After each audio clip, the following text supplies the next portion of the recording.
사도행전 첫 시간에 우리 2시간에 걸쳐서 정리했는데요. 간단한 요약은 성령께서 예수님께서 언약하신 대로 예수님께서 살아생전에 언약하신 대로 성령께서 오셔서 그리스도이심을 증거하여 주님의 몸된 교회를 세우심으로 바로 여호와 하나님의 언약이 이루어진 것을 증거한 것이다. 그렇기 때문에 결국 사도행전도 하나님이 여호와이심을 계시하시는 내용이죠. 우리가 사도행전 공부하면서 자꾸만 관심이 교회를 이렇게 세워야 되겠다, 저렇게 세워야 되겠다. 교회에 관심을 두지 말고 교회가 세워지는 것은 예수가 그리스도라는 사실을 성령께서 증거하기 위해서 계시한 거니까 예수가 그리스도라면 정말 여호와 하나님께서 언약이 이루어진 거로구나. 여호와의 언약 성취섭리도 결국 성경은 여호와께서 언약대로 이루시는 섭리를 통하여 하나님이 여호와임을 계시하시는 내용이다.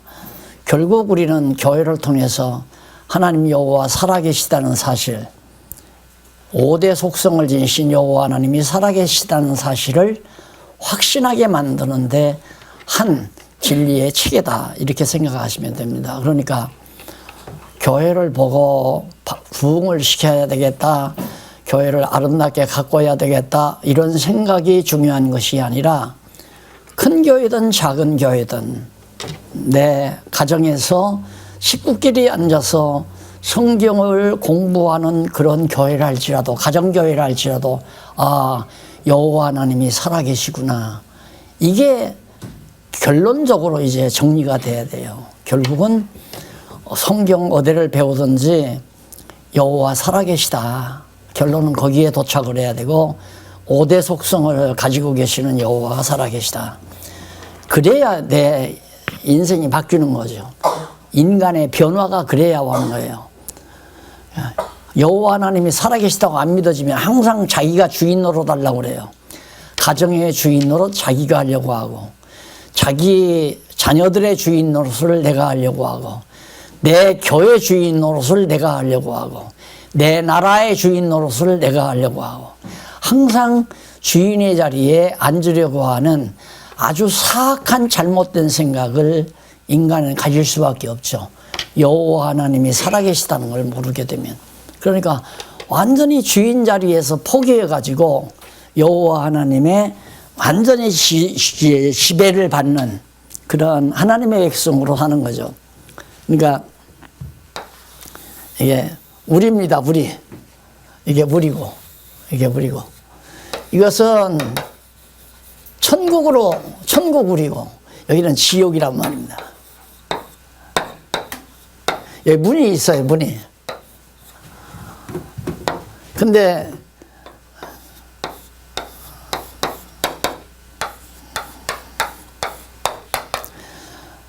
이 사람들을 여호와 하나님께서 반드시 목표가 이끌어가는 거거든요. 목표가 이게. 뭘 목표? 어떻게 해서 하나님 여호와 살아계심을 깨달아 하나님의 백성이 된 자들은 일로로 가게 한단 말입니다. 일로. 그래서 아까 이방의 사도로 하나님께서 바울을 택했잖아요. 그러면 하나님이 바울을 어떻게 인도해 가느냐면 이방 사도로 인도해 가는 거죠. 그게 이방 땅으로 안디옥이나 아세아나 마게도냐나 아가야, 이탈리아, 로마, 이게 다 이방 땅 아니에요. 그런 이방 땅으로 하나님께서 보내가지고 이방인의 사도가 되게 해가지고 이방 땅의 복음을 증거하게 하는 거죠. 궁극적으로는 하나님께서 택한 백성은, 이건 택한 백성이고 이건 불택자예요. 그러면 하나님이 나를 이때 인도해 가는데 나를 이쪽으로 가게 만들어요. 가게 만들었는데 가다가 내게 딴 생각이 들어와요. 이리로 가지 않고 이렇게 가면 좋겠다 하고 가려고 그래요. 그럼 하나님이 이 길을 막아야 돼요. 막아야 되잖아요. 이것을 우리는 실패라고 생각하는 거예요. 이거 내가 계획이 실패했다. 실패가 아니라 참 잘 되는 거죠. 안 막으면 일로로 가요. 또 아니면 일로로 가요. 일로로 가다가 이 사람 가는 길이 있는데 어떻게 보면 일로 가는 길이 참 좋은 것 같아요. 그러면 일이 따라가다가 일이 갈 수도 있잖아요. 근데 그렇게 못 가게 하나님이 차단을 한다 이 말입니다. 그러니까 내 뜻대로 안 되는 것이 잘 되는 것이다. 그게 믿어지면 참 대박 터진 거고 안 믿어지면 소박도 안 터진 거예요. 그게 믿어지면 대박 터진 거예요. 그러니까 우리는 이 땅에서 잘 된다, 못 된다 이 생각이 끊임없이 우리를 괴롭히잖아요. 이렇게 돼야 되는데 아이고 3년 안에 좀 큰 아파트로 가야 되는데 15평 아파트는 좁아서 못 살겠다. 3년 안에 그냥 한 30평이라도 갔으면 좋겠다고 막 애를 씁니다. 그런데 15평짜리도 비 때문에 넘어가 버렸어요. 그럼 낙심하고 절망하고 좌절하죠. 안 되게 하신다. 이것은 내가 생각할 때 안 되는 것이지 하나님 입장에서 볼 때는 택한 백성이니까 일로로 데리고 가기 위해서 못 가게 하는 거니까 잘 되는 일이다 그 말이에요. 범사야. 그래서 감사하라는 얘기죠. 바울을 이탈리아로 로마로 보내기 위해서 온갖 핍박, 조롱, 고소당하고 사형, 죽기 직전까지 들어가고 말할 수 없는 환난과 핍박이 오잖아요. 그 바울이 가는 길은 하나님이 원하시는 대로 그대로 이방사도 결국 우리 천국도 그렇게 가는 거예요. 지옥도 불택자는 반드시 일로로 가게 돼 있어요. 근데 이거 자기가 어디로 가는지도 모르고 잘 되면 좋아하는 거예요. 잘 되면. 그러면 어떻게 해서 데리고 가느냐 하면 사단은 이 사람의 육신의 소욕대로 모든 일 잘 되게 하니까 줄줄줄 잘 따라가요. 그러면 택한 백성이 돌아가죠. 못 가게 막아야 되잖아요. 못 가게. 그러니까 돼지우리로 가던 탕자를 여기서 막아가지고 돌이켜서 다시 아버지 집으로 가게끔 역사하시는 거기 때문에 하나님께서는 불택자는 사단에게 먹여서 육체의 욕심 따라 자꾸만 가게 만들고 한 달에 200만 원 벌었는데 만족을 안 해. 300만 원 벌고 싶어. 또 일로로 가. 500만 원 벌고 싶어. 또 일로로 가. 자꾸 벌려. 사업도 자꾸 커져. 잘 돼가. 그러니까 이렇게 가다가 그냥 결국에는 지옥으로 싹 가버리고 마는 거죠. 그러니까 육체의 소욕대로 잘 되는 것이 잘 되는 것이 아니라 화근이에요, 그게. 그래서 내가 이렇게 얼마나 잘 지어놨으니까 좋아요. 그런데 목사가 그래. 강단에 서서 우리 장안중앙교회는 이게 화근입니다. 화근. 그때만 해도 1000평에다가 지어놓고는 본당 지어놓고는 화근이라고 했잖아요. 왜? 그것 보고 따라갈까 봐 성도들이 그게 제일인 줄 알고 최고인 줄 알고. 그러니까 지금 사도행전 끝나고 나서 아직도 미련이 있어가지고 혹시나 또 이렇게 공부시켰는데도 또 딴 생각할까 싶어가지고 그냥 되는 대로 사시라고 감사하면서 그 얘기예요. 과목 들어가기, 로마서 들어가기 전에. 자, 그러면 하나님이 설립해 놨으면 교회 창립해서 지금 설립해 가잖아요. 그럼 이 교회를 이렇게만 창립만 하고 설립만 하면 되겠어요? 양육을 시켜야 되잖아요. 양육. 길러야 된다 이 말이에요. 그래서 교회 양육에 의해서 그리스도가 구약의 언약대로 성취된 사실을 확인해 주는 것이 로마서에서부터 갈라디아서까지다. 그러니까 로마서에서 갈라디아서까지도 결국은 예수가 그리스도라는 것을 증거하는 내용이다. 더 나아가서는 예수가 그리스도이심으로 여호와 하나님이 살아계시다. 그래서 그를 경외하고 섬기는 것이 인간의 최고 본분이니까 이런 성경을 통해서 계시하신 성령께서 이렇게 계시하는 거 아니에요. 로마서 이론적으로 서신을 통해서 이렇게 계시하는 내용인데 이 계시하는 목적이 뭐냐면 머리 대신 예수 그리스도 예수님의 이 몸을 누가 길러가느냐? 성령께서 어떻게 로마서와 갈라디아서의 복음의 내용을 잘 신령한 양식을 먹여서 길러간다. 그러니까 예수님이 그런 얘기죠. 우리는 씨를 뿌릴 뿐이지 자라게 하시는 이는 누구라고? 하나님이 자라게 하신다. 우리는 말씀의 씨를 뿌리는 것 뿐이에요. 저도 역시 지금 이 시간에 성도님들에게 하나님의 말씀을 그냥 이렇게 가르쳐 드리는 것 뿐이에요. 내가 기를 수는 없어요. 그러면 이 말씀을 먹고 자라게 하시는 분은 누구냐면 성령께서, 하나님께서 성령을 통하여 우리의 신앙을 자라게 하는 거죠. 이런 걸 믿으면서도 자꾸 또 한 번 설명하잖아요. 왜? 자라게 하려고. 그런 유혹을, 왜? 너무 좋으니까. 너무 좋은데 이걸 안 받으시면 어떡하나 이래서 이게 노파심이죠. 그냥 이렇습니다 하고 말만 해도 되는데 또 한 번 곱씹어서 또 집에 가서 불평하고 불만하고 그럴까 봐서 다 필요 없는 것. 되는 대로 감사하고 사는 것. 그거밖에. 그래서 이제 오늘 공부는 교회 양육, 교회를 길러 양육해 가심으로 크는 거 보니까 진짜 하나님이 여호와시는구나. 크는 거 보니까 예수님의 몸된 교회가 점점 예수님이 언약된 대로 교회를 세워서 교회가 자라난다 이 말입니다. 자라난 거 보니까 진짜 구약의 언약대로 이루시는 여호와 살아계시구나. 예, 성경 어디를 보든지 궁극적으로 여호와 살아계시다. 5대 속성을 지니신 여호와 하나님이 살아계시다. 그것의 확인, 또 확인. 맞다 그거죠. 거기서 맞다 해야지 중간에서 맞다 해놓으면 또 중간에서 헷갈려요. 일로로 가야 하는데 계속 성장해서 이렇게 천국으로 가야 하는데 중간에서 맞다, 여기서 좋다, 맞다 여기서 멈추면 안 되잖아요. 결국은 우리의 관심은 하나님의 나라, 최종적으로 교회가 성숙을 해야 육체의 소욕이 많이 사라지고, 그러면 내가 볼 때 연령과도 관계가 있더라니까요. 천하 없어도 20대, 30대 젊은 날에는 클 수가 없어요. 자라지 않아요. 그다음 50대보다는 60대가, 60대보다 70대가, 70대보다 80대가. 나도 70대에 주책 부렸는데 뭐. 커피 장사하려고 주책 부렸어요. 70대에. 교회 은퇴하고. 왜? 후배들 먹여 살린다고. 내가 하나님이 내가 후배들 먹여 살리게? 그러니까 70대도 어리석은 짓을 생각하는 거죠. 80이 되니까 제법 아는 척 하지만, 모르죠. 내가 90까지 살지는 모르지만, 90대가 막, 목사님, 성도님들, 내 90대도 주책 들었어요. 이것도 지금 주책 드는 거거든. 또 말하고. 내가 이렇게 대박입니다 해서 대박이라고 받아들여요? 안 받아들일 줄 알면서도 그래도 한 번 더 해보자고 해본 거죠.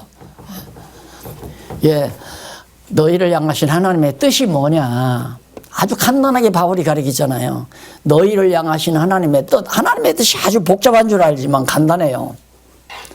항상 기뻐하고 쉬지 말고 기도하고 범사에 감사하는 것. 그것이 너희를 향하신 아버지 하나님의 뜻이니라. 하나님 뜻대로 사는 건 행복하게 사는 거죠. 안 그래요? 지금 말씀한 대로 항상 기뻐하고 쉬지 말고 기도하고 범사에 감사하면 그게 천국이지 뭡니까? 그게 행복이고, 그렇게 살면 행복한 사람 아니에요?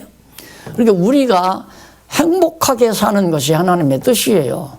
그런데 우리는 어떤 행복을 기대하려고 하는가? 돈 많이 가지고 정말 어깨 펴고 우쭐대면서 사는 게 행복인 줄로 그렇게 생각하는 거죠.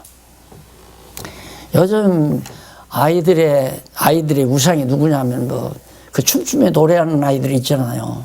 엊그제 하나 자살했잖아요. 이렇게 보기에는 걔들이 굉장히 행복하고 천국 생활하는 것 같지만 지옥이에요. 지옥. 오죽죄로 없으면 스스로 아주 어린 나이에 자살해버렸겠어요. 우리의 마음의 평강이라고 하는 것은 여호와 하나님 알기 전에는 불가능합니다. 그래서 거듭 좀 같이 기쁨과 즐거움과 행복으로 하나님 앞에서 살아갔으면 하는 간절한 바람에서 또 한마디 겉들고 나갑니다. 그럼 어떤 복음으로 양육하는가? 칭의. 의롭다고 일컬어 주한다. 그러니까 어린 애기는 막 갓 낳아놓고는 엄마가 그냥 그 아기를 이뻐합니다. 그냥 사랑스러워합니다. 요에다가 지도를 그려놔도 응아를 해도 아기 때리는 법도 없잖아요. 막 찡그리는 법도 없어요. 그냥 기쁘고 즐거워서 젖 먹이고 또 바라보고 또 바라보고. 그러듯이 거듭나고 중생한 우리 성도들을 하나님이 무조건 사랑스러운 거예요. 그게 의롭다는 얘기죠.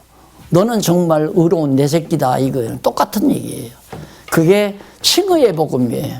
그래서 로마서 1장에서부터 3장 20절까지 인간의 불의, 그 다음 3장 21절로부터 15장까지 맞아요. 아니 죄송합니다. 11장까지 이것이 하나님의 의. 그 다음 12장부터 16장까지 그건 바로 예배생활.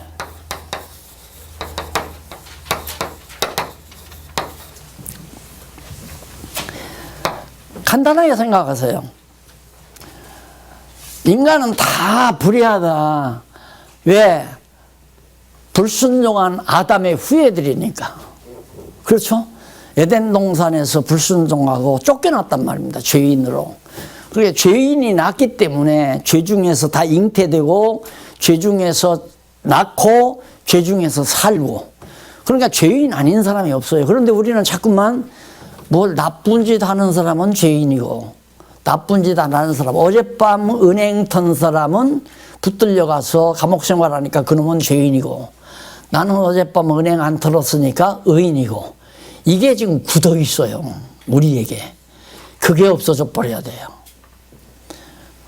지금 형무소에 들어가서 전과 15범, 20범짜리가 들어가서 무기징역을 살고 있는 그 사람이나 타락한 우리 인간이나 하나님 무엇이든 하나도 다름이 없어요. 의인은 없나니 한 사람도 없다고 로마서가 말하잖아요. 전부 다 죄인이란 말입니다. 그리고 믿음으로 행치 아니한 것은 다 죄다. 하나님을 모르는데 어떻게 믿어요? 안 믿으니까 다 죄죠. 그러니까 믿지 아니하는 사람이 이른 아침 일어나서 밥 지어서 가족들끼리 맛있게 아침 식사하는 것도 죄예요. 또 구멍가게에 가서 온종일 몇 푼 벌겠다고 노력하는 것도 그것도 죄고 학교 가서 공부하는 것도 죄고 죄 아닌 게 하나도 없다. 왜? 믿음으로 학교 가서 공부하는 놈 하나도 없거든. 믿음으로 아침밥 먹는 사람 없잖아요. 믿음으로 사업터에 가서 사업하는 사람 하나도 없고. 그러니까 믿음으로 행치 아니하니까 전부 죄란 말입니다. 그런데 사법기관에서 재판을 해서 너는 이렇게 남의 물건을 훔쳤으니까 너는 절도야 하고 징역 3년 이러야만이 죄가 되는 건 인간 기준이죠. 하나님의 기준으로 볼 때는 이 세상 인간 어느 누구도 모든 인간은 의롭지 못하다. 이게 바로 타락된 우리 인간의 본래 모습이에요. 본래 모습. 그런데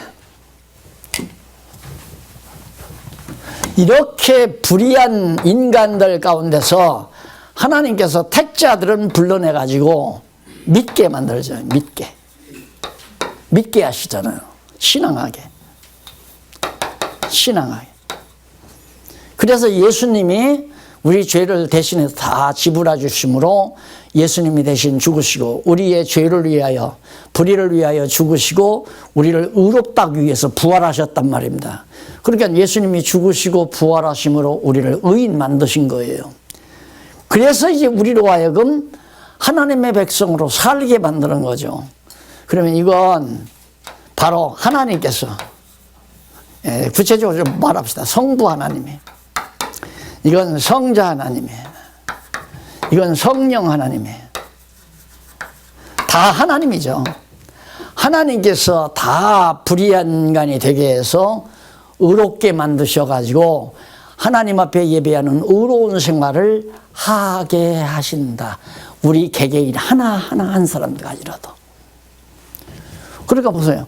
성부 하나님은 타락해서 죄 가운데 다 내쫓아 버려서요. 불순종 가운데 가둬버렸잖아요.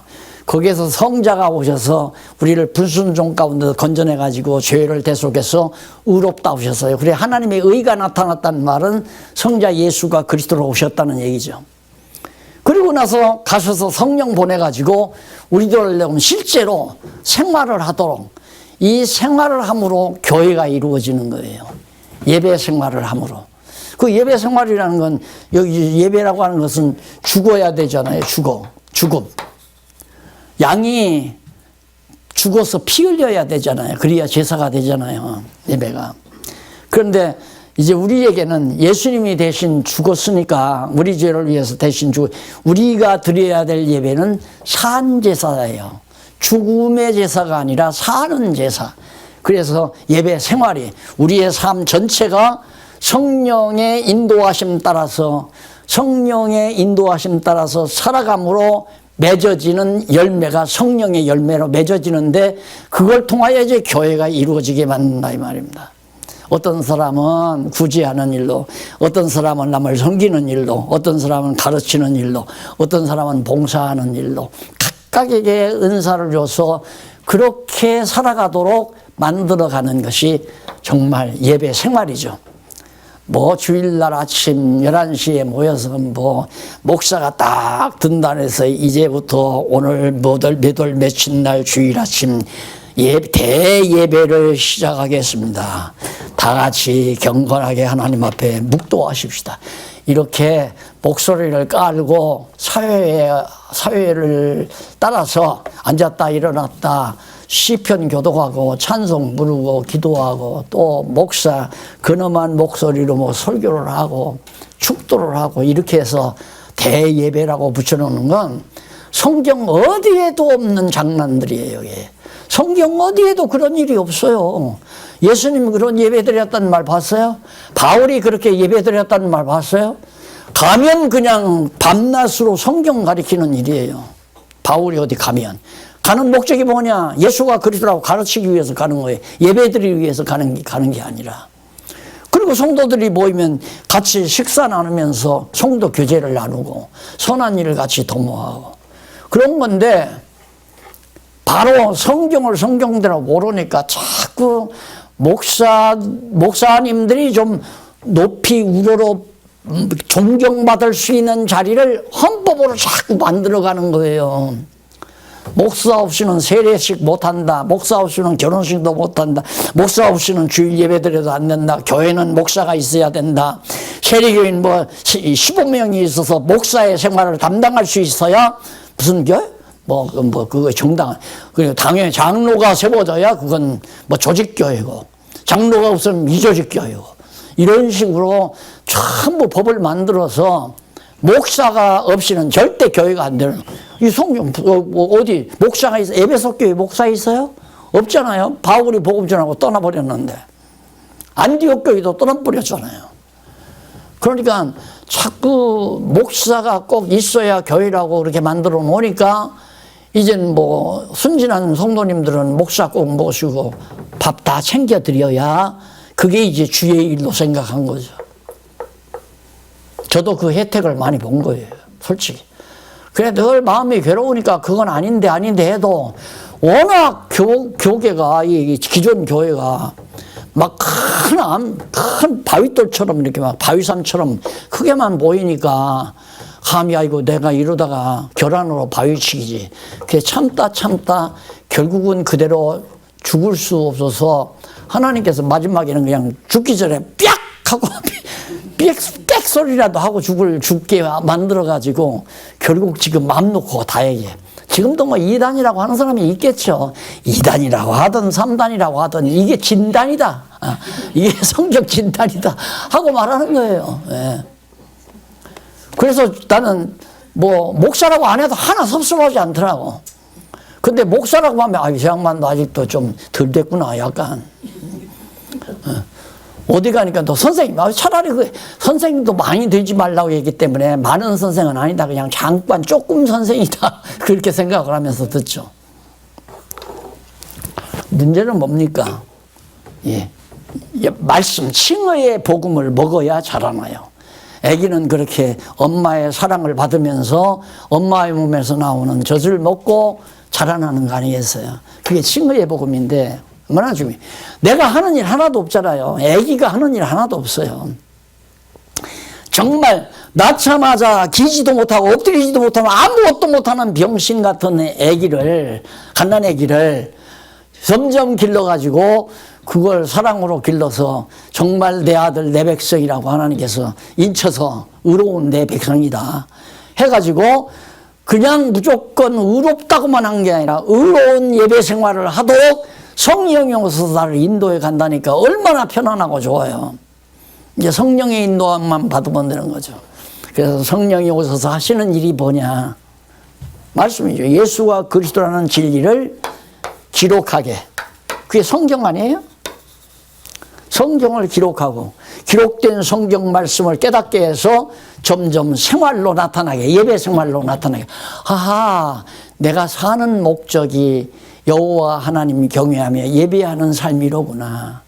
그러니까 하루하루 밥을 먹어도 가게에 가서 장사를 해도 또 학교를 다녀도 사업을 해도 모든 범사가 다 주를 위해서, 오직 주를 위해서, 하나님 나라를 위해서, 그 나라와 그 의를 위해서 사는 삶 자체로 바뀌어져 버리는 거죠. 그래서 내가 이제는 우리 건 아무것도 없어요. 나를 위한 삶은 있어서는 안 된다. 그래 바울이 그랬잖아요. 바울이 나는 죽으면 죽어도 좋고 살아도 좋다. 왜? 그 이유는 자기를 위한다면 도리어 우리들의 생각과 반대요. 나를 위한다면 나는 죽는 것이 좋다. 왜? 이 너무너무 고통 많은 세상 빨리 내가 이 세상에서 떠나 주님 곁에 가서 편안히 안식할 수 있어서 좋다 이거죠. 그러나 너희를 위해서는 내가 사는 것도 좋다. 왜? 살아서 봉사할 수 있으니까 주님의 몸으로서 다른 지체들을 위해서 내가 희생하며 봉사할 수 있어서 좋다. 그 말이에요. 그래서 이제는 하나님의 백성이 된 다음부터는 완전히 이타적인 삶이에요. 그럼 완전히 이타적이냐? 이타적인 삶이 나를 위한 삶이에요. 왜? 아까 그랬잖아요. 이 손이 점심 식사를 들고 왔기 때문에 이로 먹어가지고 온몸이 지금 편안하게 공부할 수 있잖아요. 안 먹었으면 뱃속에서 꼬르륵 해가지고 지금 공부 하나도 안 될 거 아닙니까? 자기는 그냥 봉사한다고 했지만 자기를 위한 삶이에요. 우리 몸을 위해서, 우리를 위한 삶. 그러니까 내 개인을 위한 삶이 아니라 이제는 우리를 위한 삶이다. 그것이 누구의 생각대로 머리 대신 그리스도의 뜻에 따라서 사라지게 그 성령께서 그리스도께서 성령을 보내가지고 예배 생활을 하게 하시기 때문에 절대 사람이 남에게 이래라 저래라 하지 말라. 우리 성도들에게. 예를 들어서 김명선 집사님이 시간 마치고 좀 화장실 청소 좀 하고 가지. 그러면 나 같으면 그럴 거예요. 목사님은 왜 안 해요? 왜 날들 하라고 그래요? 그 얘기를 우리 꼬마들도 하더라고. 신분증 갖다 달라 그러니까 할아버지 왜 그걸 꼭 내가 해야 돼요? 언니도 있고 할머니도 있고 엄마도 있고 또 할아버지도 있는데 그걸 왜 하필이면 내가 해야 되느냐 이 말이에요. 근데 우리 성도들 그 생각 안 하잖아요.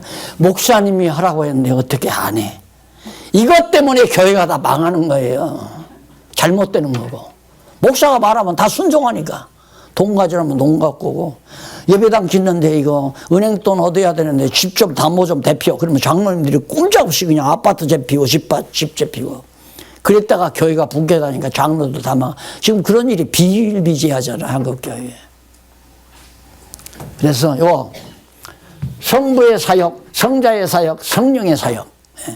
하나님께서 다 우리를 부귀하게 하신 분도 하나님, 의롭게 하신 분도 하나님, 의로운 생활을 통하여 하나님 앞에 예배하며 살도 지금 우리의 삶이지요. 예수님 때까지, 성천하실 때까지의 모습이고, 그 다음 우리 지금 현재 교회를 세워나가는 과정에서 예배 생활을 통하여 정말 하나님의 교회가 더욱 성장해가게 만드는 것. 그게 로마서의 내용이에요. 그래서 거기에 칭의의 복음 서론 얘기하고 넘어가 보면 460페이지 나오죠. 가로 없는, 제일 밑에 보면 가로 없는 1번, 가로 한쪽 가로고 1번. 성경적 복음의 개요. 성경적인 복음이 어떤 거냐? 사도로 소명하는 하나님의 복음에 대한 진정성. 바울을 사도로 불러내서 전하게 하는 그 복음이야말로. 그러니까 바울이 전한 복음이 참 진정한 복음이다. 그래서 갈라디아서에서는 바울이 그런 말을 하잖아요. 내가 전한 복음이 왜 다른 것을 전하면 저주를 받을지어다. 그 말이에요. 그러면 그 말을 바꿔 말해 봅시다. 예수를 그리스도라고 가르치지 않고 예수 잘 믿으면 병 낫는다, 예수 잘 믿으면 복 받는다, 성공한다, 출세한다, 이렇게 가르친 건 다 저주받을 거 아니에요. 내 말이 아니고 바울이 한 말이에요. 그러니 가르치는 자의 벌이 얼마나 큰가. 그게 뭐 그냥 돌아다니는 얘기지만 한국에서 가장 유명한 목사들 누가 잠시 이제 천국을 가봤대요. 가서 보니까 그 목사들 아파트는 하나도 없더래요. 방이 없더래, 그분 목사들은. 와서 그 얘기를 했대요. 내가 천국 가보니까 당신 방이 없더라. 하여튼 그런 얘기가 나돌아요. 그래서 나는 이 세상에서 목사가 천국 가기가 참 힘들 거다. 물론 택한 백성이라면 그렇게 남 다 속여먹고도 가는 것이 천국이지만은 어쨌든 목사가 복음을 바로 전하지 아니하면 저주를 받는다고 성경이 그랬으니까 저주받고 천국 갈 수는 없을 거 아니에요. 저주받았으면 지옥을 가야지. 안 그래? 그게 무서운 거죠. 이런 걸 혼자서 연구실에 앉아서 밤늦게까지 하나하나 볼 때마다 그래서 그래도 요만큼이라도 좀 사람이 된 거예요. 이만큼밖에. 그래도 크게 걱정 근심 안 하고 그냥 막 죽일 듯이 그냥 쥐약 먹이고 싶을 정도로 미운 사람 없는, 그렇게 미운 사람은 내가 사람이 좋아서 미운 사람이 없는 게 아니에요. 아, 저분도 하나님이 쓰신다. 그 사람이 그렇게 나쁜 짓을 했다면, 그 사람이 나를 욕하고 나를 죽이려고 나를 험담했다면 그 사람이 밉죠. 근데 하나님께서, 성령께서 사단에게 매인받게 해서 나를 미워하게 하고 험담하게 하고 욕하게 하고, 그건 바로 일로로 가지 못하게 하려고 막고 그래, 열로로만 가게 하려고. 사람들의 칭찬에, 사람들의 인기에 이렇게 놀아나지 않고 너는 남들이 욕을 하든 미워하든 싫어하든 저주를 하든 너는 내 갈 길 가라 하고 하나님께서 다 그렇게 딴짓 못하게 하나님이 만드셔. 이렇게 해석을 하니까 그렇게 죽이도록, 야, 저 인간은 그냥 콩밥 좀 먹여서만 딱 좋겠다, 이런 사람이 없어요. 그런 사람이 별로. 그게 나도 신기한 거죠. 어떻게 그럴 수가 있나. 안 그랬으면 벌써 우리 교회 난리 났어요. 법정에 가서, 성도님들 변호사비가 이번에 한 1,000만 원 나와야 되는데 이거 연보합시다. 그리고는 하다가 1,000만 원 하다 보니까 가만히 보니까 이 변호사비 더 실력 있는 변호사 택해. 이거 안 되겠습니다. 변호사비 한 2,000만 원 더 있어야 되겠네요. 이래가지고 저쪽 식구들하고 막 원수 척지고, 그렇게 해서 이거 만약에 싸움하면 합치면 같이 못 살아요. 왜? 그럼 극악하게 법정에 가서 죽일 놈 살릴 놈 하고 했는데 꼴보기 싫겠어요. 그런데 우리 그렇게까지는 안 하잖아요. 우리 욕하지도 않고 험담도 안 하고. 그러니까 합쳐도 지금도 이상하게 생각하는, 지금도 참 저 사람들 참 이상해. 하도 이상하니까 날들어 직접 묻더라고, 어느 저쪽 장로님이. 목사님 왜 고발 안 하세요? 고소를 왜 안 하세요? 그래서 제가 왜 고소해? 그래서 왜 고소 안 하냐고 자꾸 물어요. 그래서 내가 나가서 보니까 우리 여기 있는 교회에서 성도들이 그래도 낫더라. 우리 성도들만한 분이 그렇게 많지를 않더나. 그래서 난 미워할 수 없으니까 나 안 나가. 왜 나가? 같이 살아야지. 그랬더니 말을 못하고 딱 입을 닫더라고요. 그거에 거짓말이 아니라 진심이거든요. 언젠가는 하나 돼서 살아야 할 거 아니에요. 하나 될 거 아니에요. 왜? 하나님이 찢었다가 다시 싸맨다고 했으니까 싸맬 날이 있을 것은 분명하단 말입니다. 그러니까 그때를 향해서 지금 미워해가지고 내가 어떤 장로님한테 그 새끼 그거 참 호로자 성놈이야 이 말 한마디 했으면 그 사람 뼈에 사무칠 거 아니에요. 그럼 합쳤어요. 합쳤는데 오늘날 갑자기 다 교인들이 떠나고 장로님하고 다 들어가는데 장로님이 목사님 나들 호로자시라고 했잖아요. 아이 미안해. 에? 미안해. 그냥 야 내가 그때 정말 어리석어서 그런 거야. 이래야 될 거 아니야. 에? 난 지금이라도 그냥 만나면 웃고 꾸무네. 내가 그래서 그래. 일거리 한번 올리면 끝나는 걸 뭘 그렇게 어렵게 생각하냐. 간단하다. 그냥 얼굴 한번 보고 서로 입꼬리 한번 움직이면 올리면 하나 되지는데 믿는 거 하는 거 그래도 많이 하나 되잖아요. 우리는 많이. 약간은 교육 안에서 차이도 있고 신간에 조금씩 차이가 있어도 일반 다른 교회보다는 훨씬 낫죠. 아 그래? 그러니까 조금 어리다라고 생각하고 우리가 조금 컸으면 이해를 하고 감싸주면 끝나는 거 아니에요. 우리 성도 대하는 게 다 마찬가지예요. 그러니까 조금 애기 노릇 하더라도 그걸 참고 기다려야 되지. 너는 지금 30년이나 다니면서 여지껏 꼴이 그게 뭐냐. 이건 아니잖아요. 하나님이 깨닫지 못하게 해서 안 키워주는데 어떻게 자기 마음대로 키워요? 이 성령께서 지금 예배 생활을 하게 하는데 겨우 와서 그냥 강의만 쌈딱 듣고서 그냥 호로로 가버리고 이런 사람 많이 있잖아요. 그러면 그냥 당장 쫓아나가서 뭐 하는 거야 지금? 왜 주일날 행사 다 안 끝나고 왜 가? 하고 내가 책망하면 안 되죠. 아 어려서 그러는구나. 그냥 와서 옛날처럼 그냥 예배 드리고 끝나면 가면 하나님하고 이미 관계는 인사드렸으니까 인증시야 됐으니까 끝났다 이렇게 생각하는 거죠. 조금 크면 아이고 내가 왜 점심 식사 친교 생활을 왜 안 했을까? 왜 서로 만나서 성도와 화목하고 한 몸을 이루고 진지하게 정말 교제를 이루어서 한 몸이 되도록 지금 성령께서는 온 세계를 하나의 몸으로 만드시려는 것이 뜻 아니에요. 그래서 지상에 있는 교회와 온 세계에 있는 지상교회만이 아니라 보이지 아니하는 영원한 하나님 나라에 있는 영원한 교회와 지상의 교회를 하나로 만들어서 예수님이 머리가 돼가지고 다 주관하고 다스리려고 지금 성령께서도 그렇게 역사하는데 아니 일주일마다 만나는 우리끼리도 그 밥 먹고 같이 좀 담소하고 선한 일에 같이 동참하고 가면 얼마나 좋아요. 딱 끝나고 가고 딱 끝나고 가고.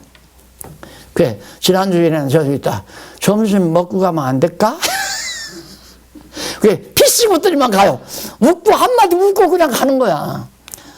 그러니까 밥 먹으면 나도 또 밥 해야 할 거 아니냐 귀찮다 이런 생각도 있을 수 있겠죠. 안 하면 어때요? 할 거 없으면 안 해도 되죠. 안 그래요? 배고픈 사람이 하겠지.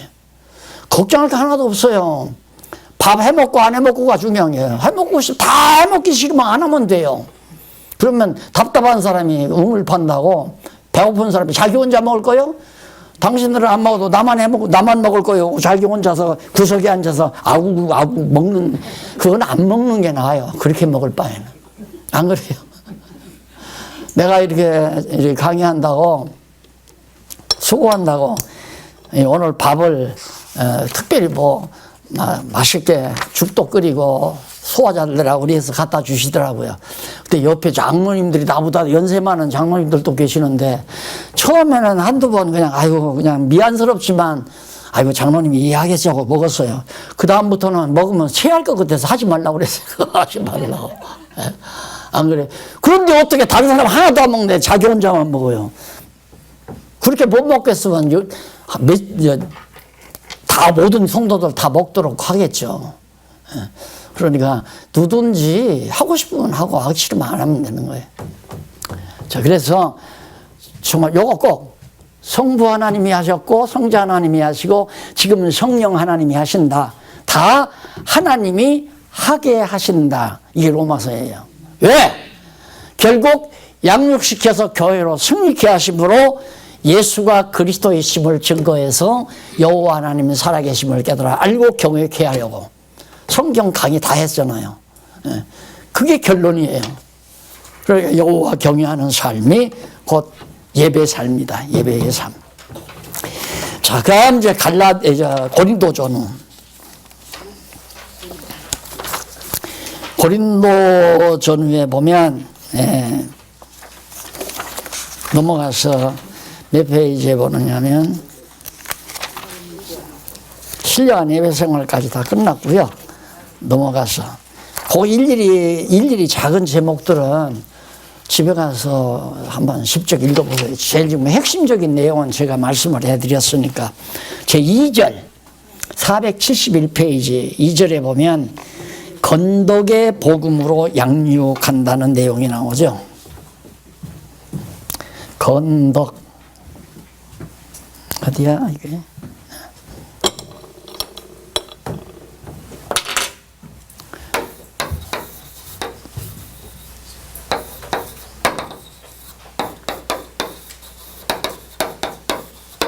덕을 세운다 그 말이거든요. 큰 덕 세울 것자 덕을 세운다. 이게 이제 교회를 세워가는 구체적인 방법이에요.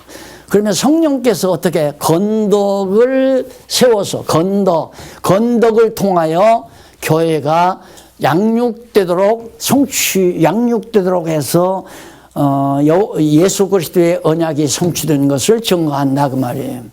그러니까 교회는 건덕이 있어야 돼요. 건덕이라고 하는 것은 이것과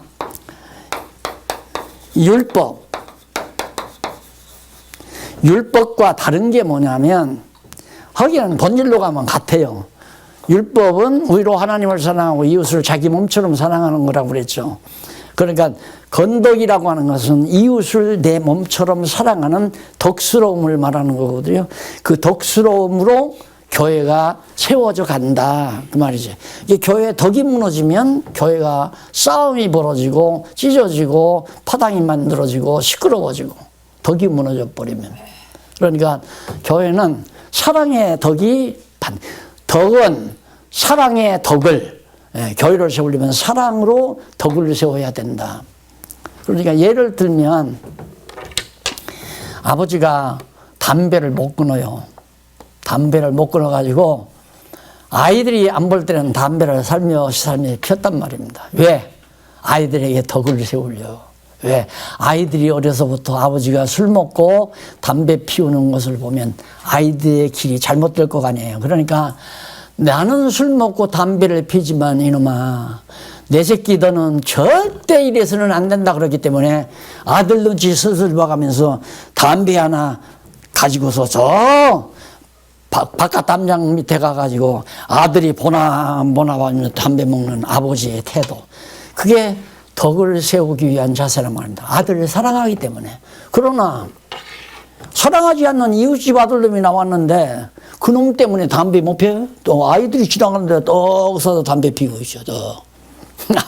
우리 아파트에 보니까 참 불쌍해. 담배 피는 사람은 아파트 담장 밖에 가서 들이부어서 그걸 먹어요. 담배를. 왜? 못 피니까. 거기서 폈다가는 걸리잖아요. 밑에 담배 피면 저 우층까지 담배 냄새 난다고 막 민원이 들어가고 그러니까 그 금연구역으로 다 정리하니까. 그래서 교회는 반드시 사랑의 덕을 세워야 된다. 나에게 좋다고 남도 하게끔 만들어도 안 되고, 내가 설령 잘못이 있더라도 조심스러워야죠. 우리가 큰 사람이, 장성한 사람이, 어른이 잘못했으면 어른도 아이들 앞에서 조심스러워야 자녀들을 사랑하는 것처럼 교회도 마찬가지. 믿음이 성숙한 사람과 믿음이 성숙지 못한 어린 사람과, 그럼 중심이 어디에 두냐? 어린 자에게 중심이 돼야 돼요. 그러면 사랑의 덕을 세우려면은 오래 참고 온유하며 겸손하고, 사랑은 오래 참고 온유하고 무례히 행치 아니하며, 이거 쭉 나오잖아요. 그러니까 오래, 설령 상대가 아무리 잘못했다 할지라도 오래 참는 사람이 성숙한 사람이에요. 그렇잖아요. 오래 참는 사람이에요. 그리고 무례히 행치 아니하는 사람. 자기보다 연세가 높은데 연세 높으신 앞에서 함부로 말을 놓는다거나 예의 없이 행동한다거나, 이것은 사랑이 아니죠. 그러니까 그만큼 덕을 세운다고 하는 것은 사랑의 덕이거든요. 그러니까 사랑하면서 살아야 교회가 세워진다. 나보다 못났다고 무시하는 건 덕이 아니죠. 안 그래요? 그래서 그게 바로 고린도전후서입니다. 그래서 건덕과 교회 단합, 덕을 세우는 것과 교회가 하나 되는 일이 매우 중요한데, 그건 인위적인 저의 요인이 뭐냐? 인위적인 저의 요인은 첫째, 인간적 단합의 경계. 인간적으로 서로 단합하는 거. 그게 이제 파당이에요. 그러니까 교파 만들어 놓고 우리는 장로교파다, 잠로교 학동치기다 하고 그렇게 단합하는 것이 바로 교회를 무너뜨리는 행위라고 합니다. 노예도 마찬가지고 개교회도 마찬가지고 우리 교회. 장안중앙교회는 담장 걸어놓고 이거 우리 교회와 다른 교회를 완전히 차별화대한다는 건 덕을 무너뜨리는 거죠. 여기 나오는 사람과 안 나오는 사람을 차별화하는 건 그건 잘못된 거라 이 말입니다. 그거의 교회를 쪼가리내는 거예요. 쪼가리내는 거. 그래서 인간적인 단합이 아니라 단합은 성경이 될 만한 대로 아는 것과 믿는 것으로 하나 되었는데 성령으로 하나 되게 하신 것을 힘써 지키라고 말이에요. 그걸 누가 하냐면 성령이 하시는 거예요. 그것도 역시. 예, 건덕을 세우는 것도 성령께서 하시는 일이다. 그래서 참게 만들고 기다리게 만들고 자기가 양보하게 만들고 그렇게 해서 정말 덕을 세워서 교회가 교회 되도록 만들어가는. 그래서 인간적인 단합 아니에요. 그러니까 우리가 지금 기독교 지도자 협의회라고 만들어 놨는데 이걸 자꾸만 다른 집단처럼 무슨 뭐 대한예술회 장로회 총회 이런 개념이 전혀 아니에요. 그냥 우리 믿는 것과 아는 것이 하나 된 모든 교회 지도자들은 담장 관계없이 감리교나 성결교나 침례교나 장로교나 관계없이 믿는 것과 아는 것이 하나 된 자들이 성령으로 하나 되게 하는 걸 지켜나가는 그런 모임을 이름을 지어야 되니까 그냥 기독교 지도자 협의회라고 지킨 거예요. 정치 집단도 아니고 뭘 결정하는 결정기구도 아니고 권력을 가지고 권세를 가지고 있는 것도 아니고 그냥 만남이에요. 믿는 것과 아는 것이 하나 된 성도들의 만남. 누구라도 상관없어요. 침례교회에 속하면 아니 여호와의 증인이 오면 어때요? 상관없어요. 그 다음 신천지에서 오면 어때요? 아무 상관없어요. 믿는 것과 아는 것이 하나 되게 하려고 하나님께서 성령으로 하나 되게 했으면 다 형제로 맞아들이는 거죠. 이게 지금 성경이 말하는 교회 모습이에요. 그래서 이걸 알기 때문에 우리들이 알기 때문에 이제는 교파 따지고 노예 따지고 이런 것들은 옛날 구시대에 아주 낡아빠진 잘못된 생각들이죠. 교파 따지면 안 돼요. 그래서 나는 이게 이제 내가 이렇게 살아있기 때문에 제가 살아있는 데서 방해가 되는 게 많아요. 아, 거기 가면 박용기 패거리가 된다. 이런 관심 때문에 무서워서 못 오는 분들도 있고, 거기 갔다가는 교단에서 찍힌다. 2단. 박용기가 2단인데 2단하고 합류했으니까 그 교단이 찍힌다. 그러기 때문에 오고 싶어도 못 오는 분이 있을 수 있고, 또 반대로 나도 뭐 하나의 단체가 있는데 내가 왜 거기 가입해? 내가 왜 거기 들어가냐 이거야. 들어가기는 어디로 들어가요? 서로 같이 만나는 건데. 누가 누구 뭐 지배하고 다스리고 어디 밑으로 들어가고 그런 거 전혀 없어요. 근데 세상 살면서 계속 그런 것만 경험해 왔기 때문에 마치 뭐 4월 달이나 10월, 11월 달에 모이는 거 가면 그 안에 기어 들어가는 걸로 착각을 해요. 그래서 자꾸만 주강사 이런 제도도 좀 없어졌으면 꼭 모이면 그냥 박용기, 그냥 주강사, 박용기, 뭐 주제 뭘 한다. 그러니까 나를 통해서 성도들을 자꾸 이렇게 모이게 하려고 하는 그런 생각도 없어져 버려야 돼요. 이제는 정말 믿는 것과 아는 것이 하나 된 누구를 통해서 성령을 통하여 같이 깨닫고 믿는 것과 아는 것이 하나 된 성령이 하나 되게 하신 자들로 성령께서 오게 할 거란 말입니다. 그래서 오면 같이 형제처럼 같은 지체로서 친교하고, 그러니까 1년 내내 못 만났어도 1년에 한두 차례 만나도 같은 교인 아니에요? 못 만나도 같은 교인이죠. 영권상 못 오기도 하고 뭐 일본이나 카나다나 뭐 저 미국이나 중국에서 못 와도 결국 앞으로는 너무 좋은 세상이라고 생각해요. 저런 거 어디 있어요? 모니터 있죠? 그냥 바로 이번에 일본 교회에서 보고가 있겠습니다. 뭐 딱 화면에 나와요. 일본 그렇게 나오고 우리가 한번 해봤잖아요. 나온단 말이에요. 중국 교회가 지금 보고합니다. 나오고요. 그러면 같이 아멘하고 수고했다고 박수 쳐주고 그렇게 해서 얼굴 보고 그리고 여기서는 화면 찍어서 글로로 보내주고 왜? 오고 가자면 경비도 많이 들고 너무 거리가 멀고 그렇게 못하면 그 다음에는 뭐 우리가 이 다음에는 이제 뭐 일본에서 모입시다 해서 우리가 다 일본으로 가자면 경비가 또 많이 나잖아요. 그래서 어디라도 숫자가 많은 곳으로 장소를 정해서 중국에 모일 수 있는 인원이 많다면 중국으로 가야지 우리가. 거기가 숫자가 많으니까. 그래서 또 하고 이래서 앞으로는 전 세계가 하나의 교회로 그렇게 자리매김이 됐으면 하는 간절한 기도를 드리며 사는 거죠. 네 교회 내 교회 하고 싶지 않아요. 그러니까 어느 젊은이가 나한테 와서 그래요.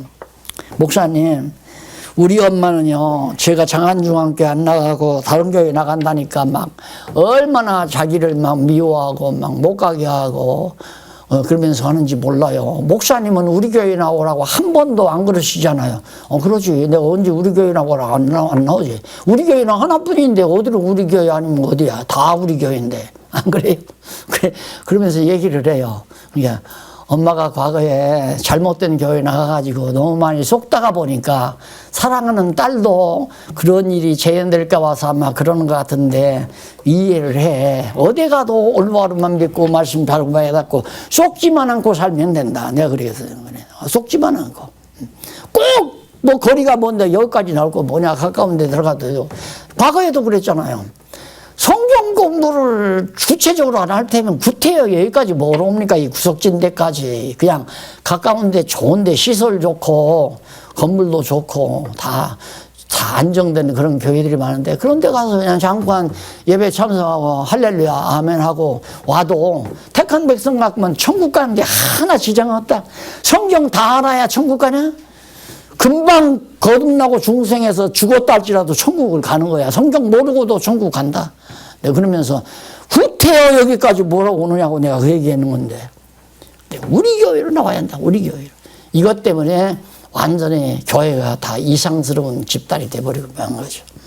그래서 신령한 지혜 이게 육체적 자랑 그러니까 인간적 단합이 바로 저의 요인이고 그 다음 육체적 자랑 자꾸 자기의 욕심을 내가 무슨 일을 했고 나는 어디 가서 어떻게 공부했고 내 이름이 얼마나 났고 내가 명성이 얼마나 높고 내 인기가 얼마나 좋고 그래서 사람을 자꾸 그게 부흥사들 시켜놓으면 조자랑뿐이에요. 자기 자랑뿐이에요. 아까도 내가 저 목회 시작할 때 나는 보장받고 하지 않았다고 해서 내가 보장받고 안 한 게 아니라 거듭 얘기지만 성령께서 나에게 지어내요. 사명감을 주다 보니까 주거나 말거나 나는 내가 짜불해서 가족들을 먹고 살망정 나는 이 말씀을 좀 가르쳐야 되겠다는 사명감에서 하도록 성령께서 그렇게 하신 거죠. 날 자랑하기 위해서 그런 게 아니라 성령이 그렇게 이끌어 가는 거다. 그래서 절대 자기 자랑 많이 하는 그게 부흥사들이 다 하는 얘기예요. 내가 또 부흥사들 큰 교회 하는 사람은 항상 하나님이 자기를 특별히 대해주는 걸로만 얘기하잖아요. 어젯밤 하나님께서 내게 말씀하셨다. 오늘 지금 여러분들에게 내가 말씀 전하는 거 어젯밤 하나님께서 내게 말씀한 거야. 이러면서 이제 설교해가지고 크게 성공했잖아요. 인간적으로. 한국에서 최고로 성공했죠. 그 자기를 크로즈업시켜서 자기가 기도하면 암병도 낫고 자기가 기도하면 축복도 왔고 자기가 기도하면 사업도 잘 되고 그래서 한 번 안수 기도하는데 정말 이름 있는 사람은 몇십 년 전에 5천만 원. 한 번 그 집 신방 가는데 5천만 원 연보해야 돼요. 최고는 1억. 한 장 낼 말이야. 그러니까 어지간한 기업 경영하는 사람은 1억을 연보하고도 목사님 오셔서 한번 회사에 오셔서 기도 한번 해주기를 바라는 거죠. 그런 것들이 전부가 다 건덕을 무너뜨리는 교회 요인이다. 교회를 하나 되게 만드는. 그래서 교인들이 모이면 너네 목사가 훌륭하냐? 우리 목사가 훌륭하냐? 예, 목사 자랑이에요. 목사 경쟁시키고. 근데 어떤 분은 우리 교회도 그래요. 뭐 우리 교회 목사님은 세계에서 없는 목사라고 그렇게 얘기하면 듣기는 좋은 것 같지만 아이고 저러면 안 되는데 세계에서 없는 목사는 뭐 세계에서 뭐 하나님께서 다 그렇게 하시는 거죠. 그렇잖아요.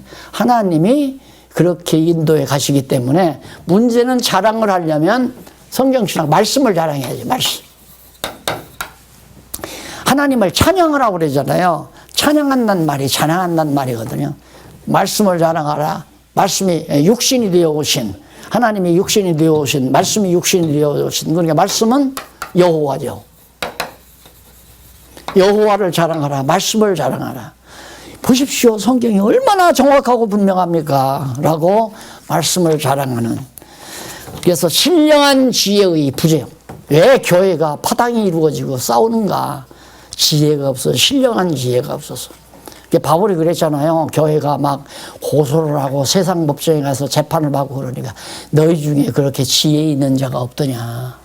왜 그렇게 서로 교인들끼리 고발을 하고 고소해서 법정에 가서 믿지도 않는 불신자 재판장한테 가서 우리가 누군가 오는가 좀 재판해 주십시오. 그 말이 안 되는 얘기 아니에요. 말이 안 돼요. 그게. 이게 신령한 지혜가 없으면 교회 건덕으로 통해서 단합하는데 저해 요인이 된다. 신령한 단합의 조건, 어떻게 하면 단합이 되는가? 하나님 소유의 실천, 하나님의 소유의 실천, 모두가 다, 우리도 다 하나님 거다. 너도 하나님의 소유, 나도 하나님의 소유. 그런데 성도들을 내 소유 만들려니까 파당이 되어져요. 성도들을 내 소유 만들려니까. 그게 아니라 성도도 하나님의 소유고 나도 하나님의 소유고 나를 반대하는 사람도 하나님의 소유고 나를 욕하고 험담하는 사람도 하나님의 소유고 아직 미숙해서 욕하고 험담하고 비난하는데 안 그래요? 그래야만이 하나가 된다. 장로교는 하나님께 속했고 감리교는 마귀에게 속했고 성결교도 마귀에게 속했고 그런다면 파당이 이루어지죠. 그거 아니란 말입니다. 그래서 이 교파운동이라는 게 얼마나 잘못된 운동인가를 실감을 실제 느끼지를 못해요. 사람들이 일반 목사님. 그래서 저 교회는 장로교에 속하지 않았으니까 비성경적이다 이렇게 말하는 사람 또 있어요. 장로교에 속한 사람은 다 성경적인가요? 성경적이지 못한 분들이 참 많죠. 일반적으로. 나부터도 성경적이지 못한 부분이 있잖아요. 왜? 알기는 알지만 행동을 안 일어나니까. 왜? 지금 잠깐 내가 톤을 올리는 것도 마음속에 어떤 증오심이 있으니까 올라가는 거거든요. 그거 알지도 못하면서 성도들을 자꾸만 그런 식으로 인간적으로 끌고 가니까 내가 열이 나잖아요. 근데 이걸 우리 권사님들, 목사님들, 장로님들이 들에게 내가 화내는 줄로 하면 안 나요. 나는 무슨 말 하다가 저쪽 생각을 한단 말이야. 속여먹는 사람들. 그럼 막 열이 솟아요. 그럼 얘기하다 보면 가만히 보면 우리 박 권사님부터도 이상하다. 왜 저렇게 목사가 화를 내나. 당신한테 화내는 게 아닌데. 이것도 이제 들떼서 그래요. 몰라서 그러죠. 몰라서 그러니까 더 알도록 자꾸 내가 더 열심을 해야 되고. 그러다가도 너무 성도들을 속여먹는 걸 보면 막 열불이 나요. 아까도 우리 박 교수님하고 속삭입니다. 이게 교회 아니냐. 이거 다 완전히 엉터리야, 엉터리. 우리가 엉터리라는 얘기가 아니라 지금까지 해내려온 교회 모습들이 진짜 다 건덕을 허는 행위 아니에요. 그래서 단합의 조건이라고 하는 건 뭐냐면 두 번째 나와요. 그러니까 저의 단합을 해치는 것은 인간에게 속하고 육체의 자랑을 하게 되고 신령한 지혜가 없으면 단합이 무너져 버려요. 우리 교회도 바로 그런 결과예요. 신령한 단합의 조건이 뭐냐? 하나님 소유가 돼야 된다. 그걸 실천해야 된다. 그러니까 자꾸만 여기다가 연보한 건 하나님 것이고 우리 성도님들이 가지고 계시는 은행 통장은 하나님 것 아니고 이렇게 자꾸 얘기하니까 목사는 자꾸만 끌어내려고 그러고 자기가 다 관리하려고 그걸 내려고 그러고, 성도들은 아까우니까 안 내려고 그러고. 그러니까 문제가 심각한 거죠. 성도들이 가지고 있으나 은행에 저금돼 있거나 교회 구조하러 입금돼 있거나 상관없이 우리 성도님들이 다 하나님의 것이라면 소유도 건강도 지혜도 모든 사업도 다 하나님 것이니까, 하나님께서 청지기로 맡겨놓은 거니까 하나님 뜻대로 쓰면서 살면 되잖아요. 왜 목사 자기가 원하는 대로만 돈을 쓰라고 그래요? 안 그래요? 여기다 써라. 나를 도와줘라. 나를 협력하는 것이 하나님 협력하는 거다. 이런 식으로 얘기를 하면 안 되죠. 성도들 개개인이 가지고 있는 모든 재산, 하나님이 왜 한 달에 300만 원씩 이게 들게 하고 왜 한 달에 1000만 원이 들게 하는가, 이걸 어디다 어떻게 쓰라고 하나님이 이걸 주었지? 그걸 생각하면서 기도를 하면 어디다 쓰고 싶은 마음이 하나님께서 소원을 주어요. 그럼 거기다가 5만 원을 쓰든 10만 원을 쓰든 100만 원을 쓰든 자기가 직접 거기다 쓰는 거예요. 내기는 어디다 내요? 하나님 앞에서 쓰고 사는 거죠. 자, 이래야 바로 해결이 된다 하는 것이 바로 지금 하나님의 소유 실천입니다. 그게 겸손과 배려, 자기가 하나님 앞에서 겸손한 마음을 가지고 어린 자들을, 아직 잘 모르는 자들을 배려하는 마음, 그게 사랑의 행위죠. 그리고 한쪽 가로 3번, 인위적 분열의 결과, 인위적으로 교회를 분열시키는 인간적인 잘못된 일로 분열하는데, 이 부분부터 다음 시간에 하도록 하고 오늘 강의 여기서 마무리합니다. 기도하십시다. 자비로우신 하나님 아버지 감사합니다. 오늘 우리가 그리스도 안에서 성령의 하나 되게 하심으로 믿는 것과 아는 것이 하나 되도록 역사하신 하나님의 크신 사랑을 경험하게 하시고 또 그렇게 살아가도록 환경을 허락하신 하나님의 사랑 정말 감사합니다. 서로 만나고 싶은 마음 허락하시고 서로 보고 싶은 마음 허락하시고 믿는 것과 아는 것으로 정말 하나 되어서 주님의 몸을 이루어가고 성장해가는 우리 모든 하나님의 백성들 되도록 인도해 주시옵소서. 예수님 이름으로 기도드립니다. 아멘.